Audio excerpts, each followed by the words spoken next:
Welcome, library people. Phil Peterson of Calcasieu Parish Public Library here. I'm at the historic Henning Center in Sulphur, Louisiana, getting ready to make some Halloween costumes and show you how to do it too. Because I have no idea what I'm doing, but I'm ready to learn and I hope you are too. It's going to be a lot of fun, so keep watching. 3, 2, 1. For this project, what you'll need is some craft foam, about 9 millimeters thick, some felt fabric, black preferably, because I like black, wooden buttons. You can get these at Michael's for like $5. Scissors, of course. Do not use overly sharp scissors without adult supervision if you're underage. Paint brushes. You can use the spongy kind or the normal kind. Wire, which you'll have to bend and cut, so again, ask a parent or guardian for permission before doing that. You will also need paint. We're using this silver metallic paint and this black paint. We'll also be using some red and white later on. And a hot glue gun. This, again, I can't stress this enough, do not use this without adult supervision. It can be very dangerous. But crafting is fun. You don't want to hurt yourself. That's not fun. So, have a good time, be safe, and let's get crafting. I'm here with my friend Kat from AKA Cosplay. Hi there, guys. So, Kat, what is cosplay? Cosplay is anything you want it to be. Right now, it's really popular to dress up, go out. You can go to a comic convention. You can go hang out with your friends at the mall. You can do all sorts of things in cosplay, and you can make cosplay out of just about anything. Really? So, like, what kind of things do you think we could make today? I think we can make some really fun little accents for a costume, for an original character. Let's think of maybe something furry, like a cat, or a mouse. You can also have like a little cape. I think it would be really fun to make something called bracers. That is an armor type that goes on the forearm and it goes right here, and it's actually really easy to make out of foam and some paint and some craft glue. Like a gladiator? Yeah, or a superhero. Oh, cool. Those are all like 3 really different things. Do you think they'll go together, or? I think they're gonna work great together, Phil. Well, I mean, it's worth a shot. Let's start. Which one do we start with? We're gonna try the ears first. The ears first. First thing you want to do is trace out a soft triangle onto a piece of scrap paper.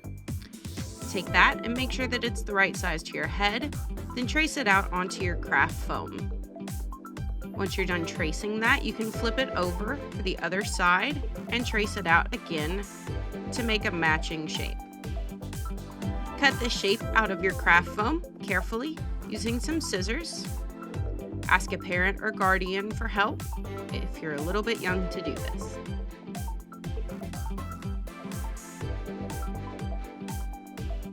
Trim off the excess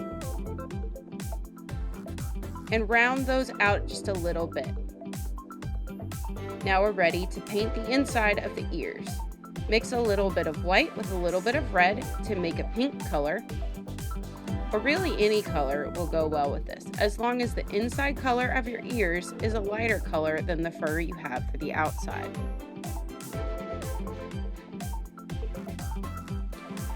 Once you're done with that, clean your brush and trace out that ear over your piece of fur. Make sure that you're cutting underneath so that you don't cut off those extra bits of fur. You want to cut closely to the fabric. Cut just a little extra around your line so that you can make sure that your shape is good. If you cut extra around things, then that's a good way to make sure that you don't have to restart. If you do have too much extra, cut that off and shape that around your ears. Now we're ready to use our hot glue gun. Have that heated up. Again, get a parent or guardian to help you with this part.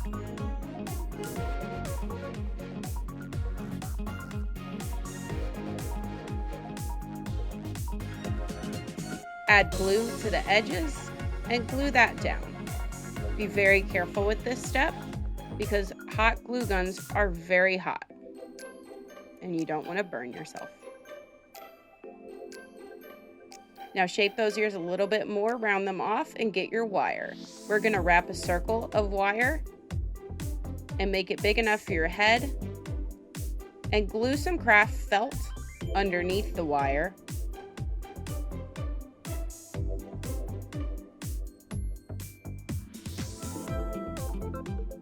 And then glue the bottom of your ear in a curved shape to the craft felt you just glued the wire to.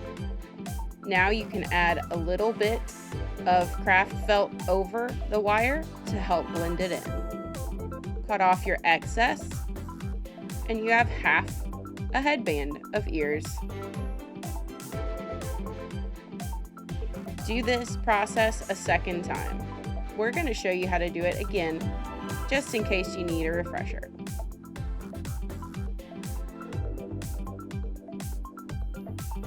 Again, please be very careful with your hot glue and get a parent or guardian to help you.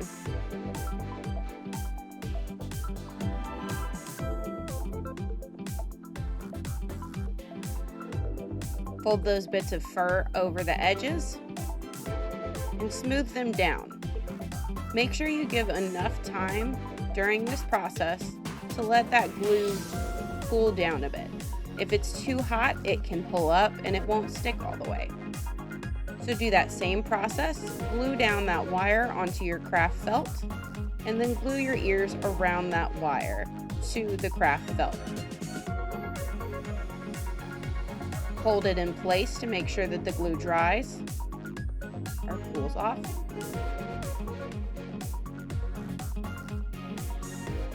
And when that's cooled off enough, you can add some more glue and some more craft felt to the top to help stabilize it and to cover up that wire. Trim off your excess, and ta-da! You have ears.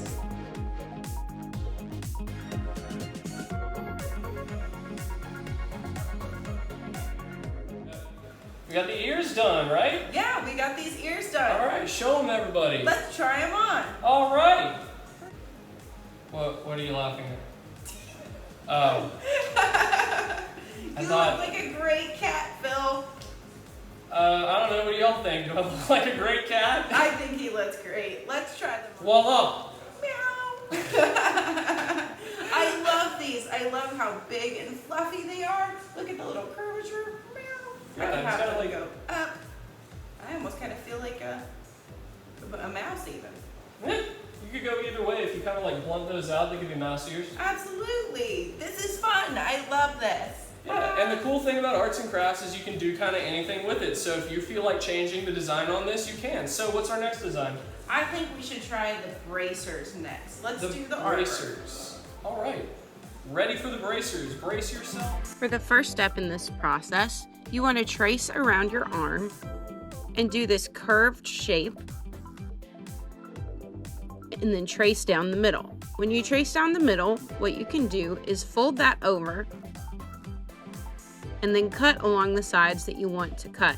Add a little bit extra because it's always easier to take off extra than it is to add on once you've done it. So I'm adding extra to the sides and I'm flipping it over and tracing it again. By doing this process, you make sure that you have 2 matching pieces of foam.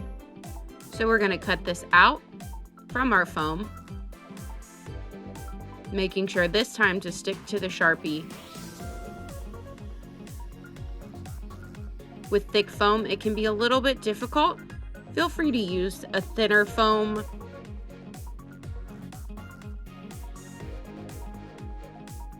You can get any foam at your local craft store. All right, it looks like they're the right size. Let's move on to painting. So we're going to take a bit of a silver metallic paint color for this and just start brushing it on there.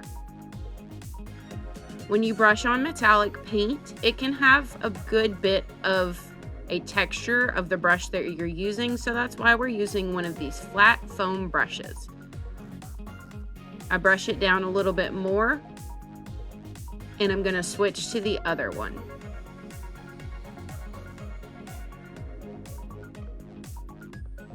Keep brushing that on. And try to stick to the same brush strokes on each side.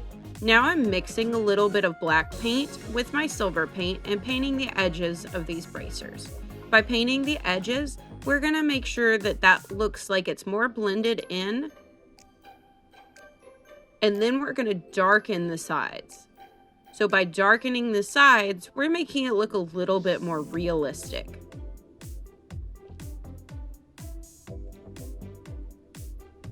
So we've taken this paint and we're just gonna add a little bit to the edges here to give it what we call a weathered look.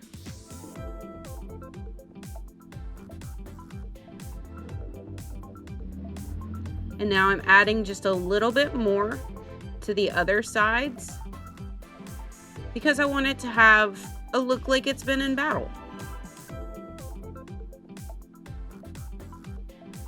Let's take our other piece of armor and do the same thing with this one. Darkening the edges, adding a little bit of black paint to that silver metallic paint, and covering up those edges. This also helps make sure that that jagged edge of the foam is covered up.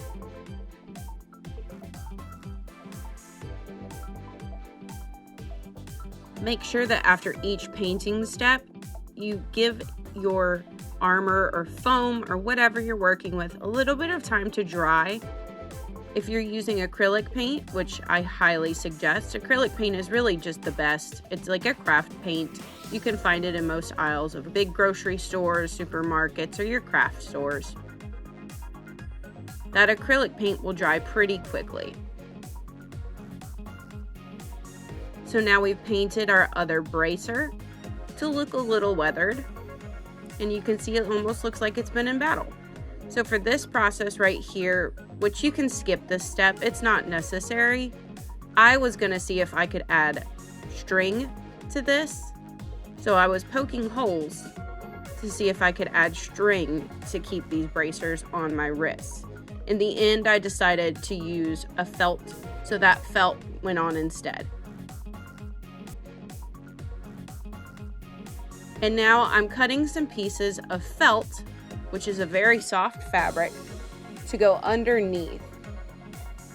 And I'm making sure that that felt will go all the way around my arm, because what I want to do is wrap that underneath the bracer loose enough for me to fit my whole fist through, but tight enough that those bracers will stay. So I've done that and made sure that it'll sit. And what I'm gonna do now is use that hot glue and stick it down to the bracer on the foam and glue that felt directly to the foam.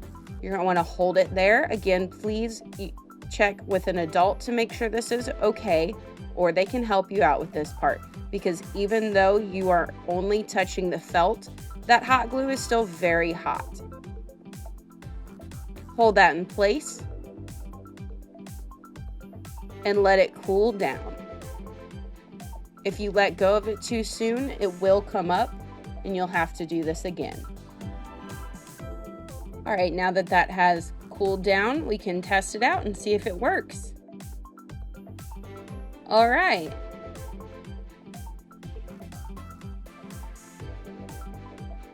I did the other bracer the exact same way, and now I've got two.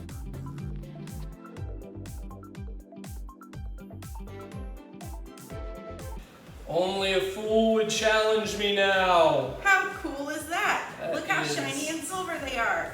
And you can see the nice pattern on here. By doing the painting method that we showed you, you can get a crosshatch that makes it look like scuffed metal. So it looks like you're battle ready. Woo! Yeah. I love that film. All All right. right, so let's get into our last piece that we're gonna do for our costumes. Let's make a little capelet. All right, let's do it. For the last part of this project, you can trace out or cut around a family member or friend. Please get an adult supervision, somebody to help you do this process. because you don't want to use these scissors too close to a person. So we're just going to trace out around our friend or ourselves. If this is going to be shaped to you, get a parent or guardian to help you with this process and trace it to the shape that you think you want it to be. If you want it to curve downwards on your shoulders, have them do almost an oval shape around your shoulders. If you want it to curve upwards, which is what we're doing here, you want it to point upwards. So once we're done with this, we're going to trim out that shape just a little bit more. Make sure it's the same on each side as best we can and round it off, and then cut up the middle and then cut a neck hole. I've had to make mine just a little bit bigger to match the other side. And for this last process, only let an adult trim the extra off of you. Don't cut this close to a person without an adult to help you.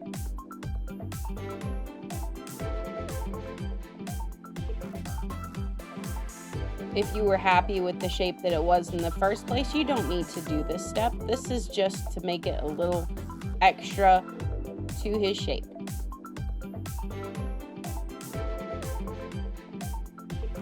I think Phil's pretty happy about this. So for the next step,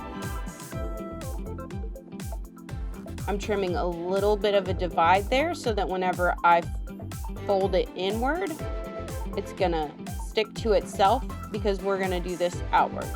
So take your hot glue,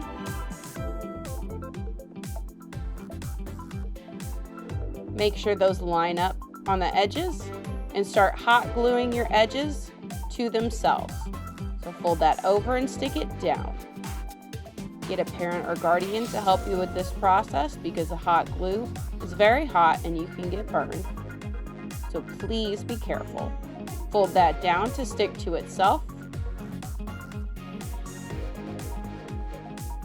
And if you need to, use an extra piece of craft felt to squish it down so that you're not touching the edges. Do the same thing with the other side. Line it up. Make sure it's even. If it's not even straight away across, you can cut some more off, like I'm doing right here.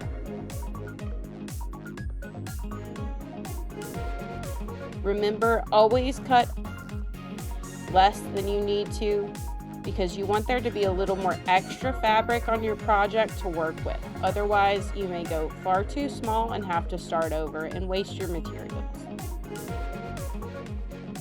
So here I'm taking the hot glue and I'm gluing down the sides to each other.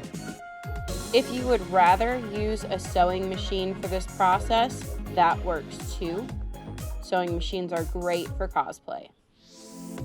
Now at this point, I'm adding buttons. And again, don't cut over somebody, cut on your table. I am just showing you how to do this as a demonstration.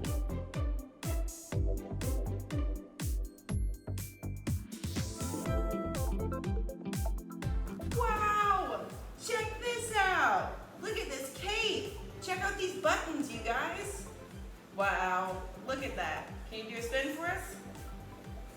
That's fantastic, Phil. This is a really cool costume piece. I like this a lot. You almost look like a forest knight.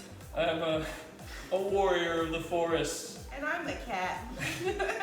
But what I like about this is that because they're like accessories, you can like put them, like you can wear anything under them and that can be like a different costume. Absolutely. You can add these things to just about any costume to enhance it, make yourself look a little bit tougher, a little bit more knight-like, or whatever you want. All right, so thank you, Kat. Kat Godsey from AKA Cosplay, and as always, thank my viewers for tuning into this, and I hope that you stop by your local Calcasieu Parish Library sometime soon. And Sulphur Parks and Recreation. Of course, stop by the Brimstone Museum that was nice enough to let us film here, and have a wonderful evening.